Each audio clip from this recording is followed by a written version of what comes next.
तर्जुमान पाक फौज major general Ahmad शरीफ चौधरी ने फौज को सियासत में धकेलने और वतन मुखालिफ मुहिम्मात चलाने वालों को वाज़े और दो टोक पैगाम दे दिया है। DGISPR की अहम प्रेस ब्रीफिंग एक ऐसे वक्त पर आई है कि जब मुल्क में सियासी अफरा तफरी उरूज पर है, ऑडियोज और वीडियोज का बाजार गर्म है, अहम कौमी मामलात का फैसला सुप्रीम कोर्ट कर रही है, सियासी फरीकैन के माबैन मुज़ाकरात की बातें हो रही है, मगर मामलात सीज फायर की बजाय सियासी, आईनी और कानूनी और समाजी जंग की तरफ बढ़ते हुए दिखाई दे रहा है।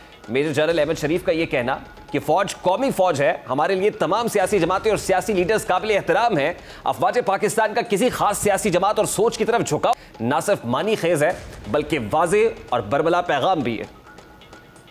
सियासत का ताल्लुक है, पाकिस्तान की जो फौज है वो एक कौमी फौज, हमारे लिए तमाम सियासतदान और तमाम सियासी जमातें काबिल एहतराम है। आप भी ये नहीं चाहेंगे, फौज पाकिस्तान भी नहीं ये चाहेंगी कि वो किसी एक खास सियासी सोच या खास सियासी जाविये, नजरिए या जमात की तरफ राग़िब हो। इस पर मैं पहले बात कर चुका हूँ कि हमारे लिए तमाम सियासी जमातें, तमाम सियासी लीडर काबिल मोहतरम है, ये एक कौमी फौज है।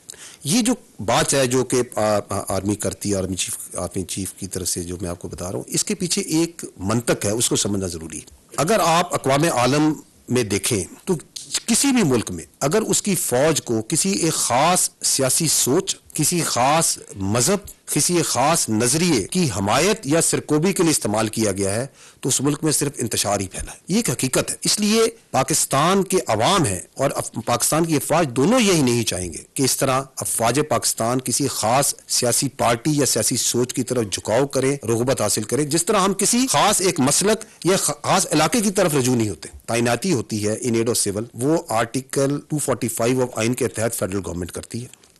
हमारा जो इस सिलसिले में इनपुट है, वो इनपुट जो सा है वो जो वजारत दफा उस सिलसिले में अपना input election commission of Pakistan को और सुप्रीम कोर्ट को दे चुकी है, जो कि ज़मीनी हकायक पर मुबनी है, जो कि हकायक जो उनसे हैं मुतहरिक भी होते हैं, उस पर मुबनी है, वो इनपुट जा चुका है।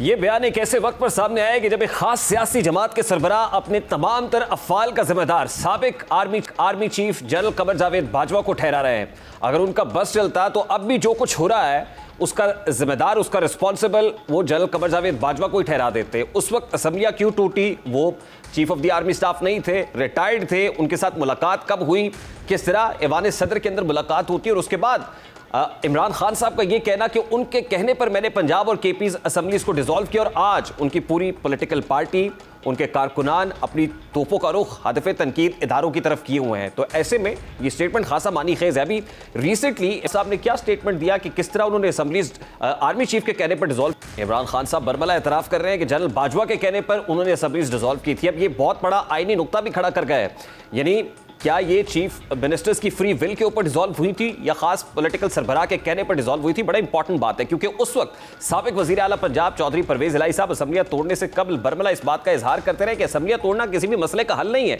परवेज इलाही खुद फवाद चौधरी की गिरफ्तारी पर खुशी का इजहार करते थे कि अगर ये पहले गिरफ्तार हो जाते तो नौबत यहां तक ना पहुंचती। आज सारी बहस इलेक्शंस की है, और इलेक्शंस इसलिए हैं कि 2 असेंबलीज डिसॉल्व की गई, वहां केयर टेकर सेटअप है। ये डिसॉल्व किसने की? खुद इमरान खान साहब ने। उनकी वज़ीर आला ये नहीं चाहते थे। असेंबलियां तोड़ने का फैसला सिर्फ और सिर्फ चेयरमैन तहरीक इंसाफ इमरान खान का जाती था। इस बात का अंदाजा इससे लगाया जा सकता है कि जब उन्होंने रावलपिंडी में इस बात का ऐलान किया तो स्टेज पर खड़े जमात के मरकजी कायदीन तक इस बात से लाइल्म थे और ऐलान के बाद सख्त परेशान दिखाई दे रहा था। लेकिन जो मैंने फैसला किया अब ये कि हमने अब इस निजाम का हिस्सा नहीं रहना। मैं अपनी सारी चीफ मिनिस्टर्स, अपनी पार्लियामेंट्री पार्टी से अब मिलूंगा और हमने फैसला किया है कि हम सारी असेंबलियों से निकलने लगे हैं।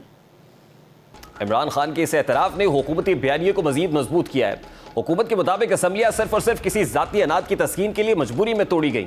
यही नहीं बल्कि जस्टिस सतर बिनिल्लाह के इख्तलाफी नोट में भी इस बात की निशानदेही की गई थी कि असम्बलियां तोड़ने के पस मंजर को देखना इंतहाई जरूरी है, क्योंकि मुंतखब होने वाले पार्लियामेंटेरियन 5 साल के लिए मुंतखब होकर आते हैं। किसी के कहने पर सिस्टम को डीरेल करना दुरुस्त नहीं है। इमरान खान के इस एतराफ ने सियासी और कानूनी दोनों महाजों पर मामलात को मजीद गंभीर बना दिया है। दूसरी जानिब ईद तातीलात के दौरान अदलिया से वाबस्ता शख्सियात और उनके करीबी रुफका की ऑडियोज ने जलती पर तेल का काम किया है, जिससे लग रहा है कि मामलात सुलझने की बजाय मजीद पेचीदा हो चुके हैं। पहली audio chief justice Umar Ata बदियाल की सास और सीनियर वकील ख्वाजा तारिक रहीम की अहलिया के दरमियान इलेक्शन से मुताल्लिक तबादला ख्याल किए और अज खुद नोटिस लिए जाने से ऑडियोज में दोनों खवातीन क्या कह रही हैं, जरा उसकी एक झलक आपके सामने रखता है। हेलो राफिया, क्या होगा यार? मैं तो रात से ना उमर के लिए पढ़ के मैं तुम्हें नहीं पता सुबह से क्या ये और लोगों को क्या है। और उमर को एक मैसेज भेजा मैंने कहा तुमने लाहौर के जलसे में मैं मौजूद थी, वहाँ लाखों बंदा था, इसी तरह हर शहर में लाखों बंदा है। और तो सिर्फ ये अंदाजा लगा लो कि तुम्हारे लिए कितनी दुनिया दुआ कर रही है इस वक्त, इससे तुम्हारी हिम्मत बहुत बड़ी और तुम्हारी सेफ्टी हिम्मत करे और नहीं उसकी सेफ्टी उनको कमजोर करे कि उनसे हिम्मत उनको तो अल्लाह करे जो बाकियों को अंधा कर दे। मैं तो ये कह रही हूँ, वो तो स्टेटस है of this country, look at the way they are doing it. वही ना, but now they're saying why he got the authority to do it? No, but no. Can't get advantage there. I'm putting other things there. No, there is no other thing. And also questioning कि Sumo मोटो क्यों दिया गया है? भाई वो तो उसका हक है, उसमें उमर को तो नहीं है दिया, ये तो पहले का हुआ है। नहीं मगर ये तो हर चीज जस्टिस का हक है। ये if you have to change the laws and change them when you are villa, na, not at this time. No, but they can't change them now. Not now. They can change it later on, not now. The law is there. Law is there.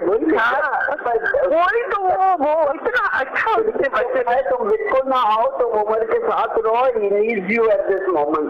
No, नवीन भी ना आए और मैंने ईमान को लिखा है कि बेटा stay with the ball बेटा। बिल्कुल। मैं तो रात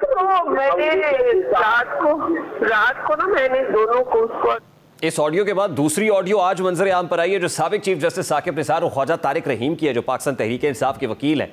इससे पहले भी दोनों के माबैन एक कॉन्वर्सेशन पहले सामने आ चुकी है, लेकिन जो आज गुफ्तगू सुनी गई है वो तौहीन अदालत से मुताल्लिक कुछ बातें कर रहे हैं। वो क्या कह रहे हैं, जरा वो भी आपके सामने रखता है। अच्छा खालिद साहब, एक चीज मैं करना चाहना था, जजमेंट जी है वो जरूर देख लेना। 7 मेंबर जजमेंट है और जी अपना शो मोटो है नंबर 4 of 2010 रिपोर्टेड है sir. 7 member judgement 2012 supreme court page 553 उत्ते।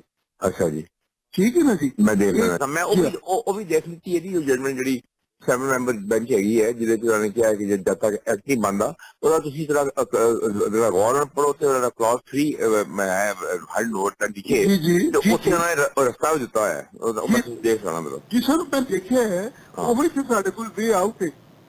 वज़ीर आज़म आज़ाद कश्मीर को कोर्ट्स की तरफ से नाअहल किया गया, उसका हवाला दिया जा रहा है कि ये सेट एग्जाम्पल है जो यहाँ पर भी इंप्लीमेंट हो सकती है। इस पर रिएक्शन आया आज पाकिस्तान मुस्लिम लीग नून के रहनुमाओं की तरफ से। वज़ीर कानून थे और मलिक अहमद खान साहब ने कैसे रिस्पॉन्ड किया इसको, ज़रा वो भी आपको दिखाता है। आज की जो गुफ्तगू है बड़ी मेरी नज़र में बड़ी संगीन गुफ्तगू है, जो मुल्क के एक सीनियर तरीन वकील और साबिक चीफ जस्टिस पाकिस्तान के दरमियान हो रही है। गुफ्तगू है कि किसी न किसी तरह से माहौल ऐसा कर दिया जाए कि अदालतें आमने सामने आ जाएं, पार्लिमान और सुप्रीम कोर्ट। इन नादान दोस्तों की कोशिशों की वजह से किसी हद तक ये माहौल बन भी चुका है।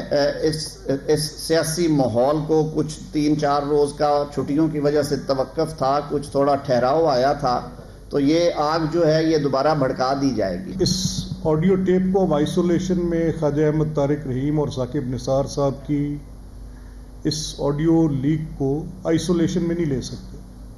ये डॉट्स कनेक्ट कर, इस पे सुओ मोटो नोटिस अब लेना बनता है।